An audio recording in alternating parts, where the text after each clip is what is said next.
Hello दोस्तों, नमस्कार। कैसे हैं?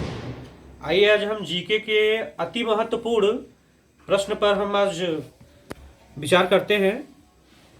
और आज का हमारा प्रश्न है जीडीपी, जो कि सभी नागरिकों को जानना आवश्यक है, क्योंकि इसी से जो है देश की अर्थव्यवस्था किस तरह से काम कर रही है, आगे बढ़ रही है कि पीछे जा रही है, सब कुछ जीडीपी पर ही डिपेंड करता है। ये जानना सबको अति आवश्यक है, स्टूडेंट हो या नागरिक हो। तो देखिए दोस्तों, जीडीपी क्या होता है? जीडीपी जो है वो क्या है, किसी भी देश की अर्थव्यवस्था का मार्कशीट है। किसी भी देश की अर्थव्यवस्था, चाहे अपना भारत हो अन्य देश हो, उनकी अर्थव्यवस्था का क्या है, मार्कशीट है। जैसे मार्कशीट क्या बताता है, स्टूडेंट के एक वर्ष में किए गए कामों, एक वर्ष में किए गए प्रयासों को बताता है कि स्टूडेंट किस विषय में अच्छा मार्क्स लाया, किस विषय में कम मार्क्स लाया है, तो उसमें फिर क्या सुधार होनी चाहिए। तो इस प्रकार से जीडीपी का जो डेटा है वो भी सरकार को ये बताता है कि किस सेक्टर में, जैसे कोल सेक्टर में कोयले का सेक्टर, सीमेंट सेक्टर मतलब जो सीमेंट का सेक्टर है, स्टील का सेक्टर है, किस सेक्टर में कमी आई है, किस सेक्टर में उछाल आया है। तो जीडीपी को बताने के लिए कुछ सेक्टर आवश्यक होते हैं, जैसे कृषि क्षेत्र है, मत्स्य क्षेत्र है, तो ऐसे ढेर सारे सेक्टर हैं। अगर सेक्टर जो है अच्छा काम करते हैं तो जीडीपी अपने आप बढ़ेगी। तो यहाँ पे हम ये देखते हैं कि जीडीपी का क्या परिभाषा है और अपने इंडिया का जीडीपी क्या है। आइए समझते हैं। देखिए दोस्तों, जीडीपी को समझने के लिए हमें चार बातों को समझना अति आवश्यक है: समय, अंतिम रूप, वस्तु और सेवा। देखिए, समय जो है जीडीपी को बताने के लिए एक वर्ष का समय लिया जाता है। हर साल जो है जीडीपी का फाइनल मतलब कि अंतिम समय में, एक साल के अंतिम समय में जीडीपी का डेटा आता है। वैसे तो भारत में 4 बार जो है जीडीपी को मतलब कि उसका जीडीपी का डेटा आता है। तो समय कितना लिया जाता है? एक साल। एक साल मतलब कि अप्रैल से लेकर मार्च तक। अच्छा, ये देखिए वस्तु क्या है। वस्तु आप जानते हैं, जैसे कोई भी वस्तु, जैसे ये पेन है, पेन, किताब, कॉपी, ये सब क्या है, वस्तुएं हैं। जो भी हम अपनी आँख से देख रहे हैं चीज़ों को, वस्तुएं हैं। और सेवा क्या होता है? सेवा मीन्स सर्विस। जैसे कोई भी कर्मचारी है, तो अगर वो कर्मचारी है तो सेवा ही दे रहा है। जैसे डॉक्टर हैं, इंजीनियर्स हैं, अध्यापक हैं, वकील हैं, दुकानदार हैं, तो ये सब क्या कर रहे हैं? सेवा दे रहे हैं भारत को। तो आप ये समझिए कि वस्तु क्या हो गया और ये सेवा क्या हो गया। अच्छा, अंतिम रूप देख लीजिए। अंतिम रूप का मतलब ये है कि कोई भी वस्तु जब बन के बिल्कुल रेडी हो जाती है, तैयार हो जाती है, तो वही उसका अंतिम रूप होता है। जैसे अगर हम मार्केट से एक पेन खरीदते हैं तो पेन जो है अंतिम रूप में है, क्योंकि उसका उसमें कैप भी लगा हुआ है, रिफिल भी है, उसका नोक भी है, बॉडी भी है, तो अंतिम रूप है। अब आइए हम इसके परिभाषा पर आते हैं। एक निश्चित समय में, तो निश्चित समय आपका एक वर्ष हो गया। अंतिम रूप से उत्पादित, अंतिम रूप से उत्पादित का मतलब यही हो गया, जैसे आपने पेन खरीदा तो पेन अपने अंतिम रूप में था। उत्पादित मतलब बना हुआ। अंतिम रूप से उत्पादित सभी वस्तुओं तथा सेवाओं का कुल, सभी वस्तुओं तथा सेवाओं का कुल मौद्रिक मूल्य ही जीडीपी कहलाती है। तो इसका मतलब ये हुआ कि एक साल में उस देश के अंदर कितनी वस्तुएं बनाई गई, कितनी सेवाएं कितनी सेवाएं उत्पन्न की गई, वो भी अंतिम रूप से। एक वर्ष में कितनी वस्तुएं और कितनी सेवाएं उस देश में अंतिम रूप से तैयार की गई, उसी को अगर हम फिर पैसे में कन्वर्ट कर लेते हैं।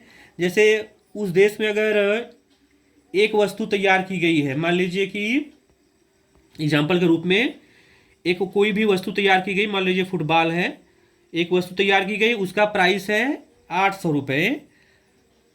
तो उस वस्तु का मौद्रिक मूल्य 800 रुपये हो गया।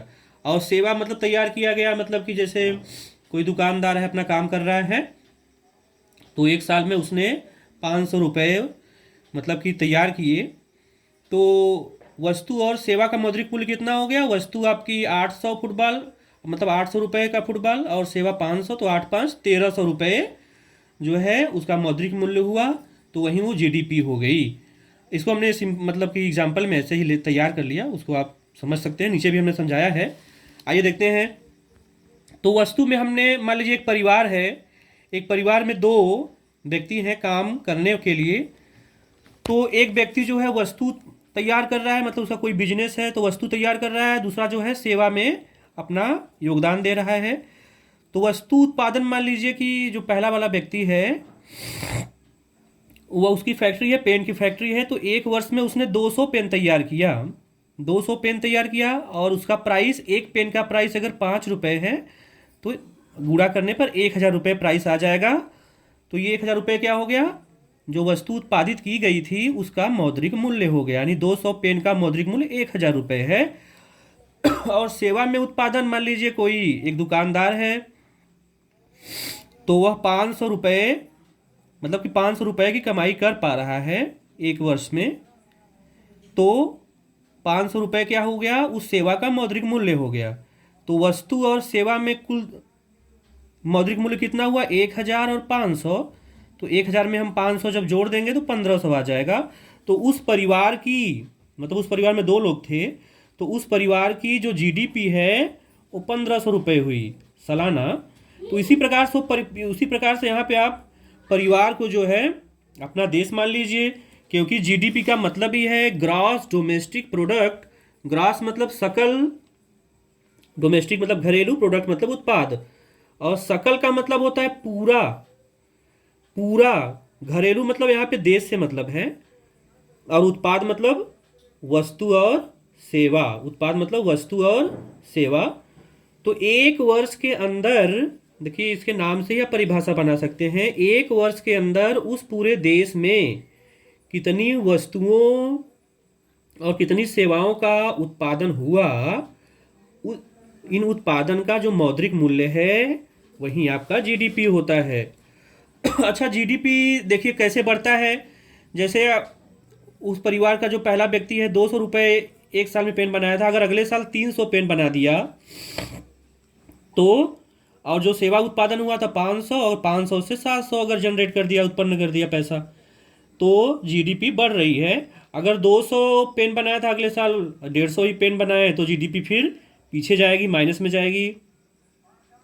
और 500 रुपये से कम कर दिया, 300 रुपये ही जनरेट कर पाया, तो ये यानी जीडीपी फिर माइनस में जाएगी। यानी वस्तु जो निर्माण होगा, जीडीपी क्या होता है? किसी भी देश का राष्ट्रीय आय को नहीं बताता है कि उस देश की उस देश में पैसे कितने हैं, ये बात जीडीपी नहीं बताती है।